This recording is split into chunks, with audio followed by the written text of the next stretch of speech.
Chapter 4 Forest Society and Colonialism. Question 3. Between 1880 and 1920, forest cover in the Indian subcontinent declined by 9.7 million hectares, from 108.6 million hectares to 98.9 million hectares. Discuss the role of the following factors in this decline. Railways, shipbuilding, agricultural expansion, commercial farming, tea, coffee plantations, Adivasis and other peasant users.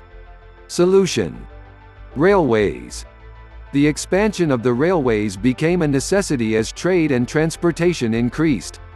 Wood was needed as fuel to run the steam locomotives. Wood was also needed to lay railway line sleepers, which held the tracks together. So, forests were destroyed to provide the wood needed for the expansion of the railways. Shipbuilding. The British government needed huge ships for its Royal Navy. Ships are built of strong, durable timber. When the oak forests in England began to disappear, the British attacked the forest resources in India. Vast quantities of timber was exported to England from India for shipbuilding, thus depleting forests in India. Agricultural expansion. As the population increased over the centuries, demand for food also increased. To meet the increased demand for food, more land had to be cultivated. If more land had to be cultivated, forests had to be destroyed and brought under the plow. So, forests were cleared to meet agricultural expansion. Commercial farming. During the colonial period, the demand for commercial crops like jute, sugar, wheat and cotton increased. Europe needed more food grain for its growing population and more raw material for its growing industrial production. So, forests were destroyed to enable commercial farming. Tea, coffee plantations.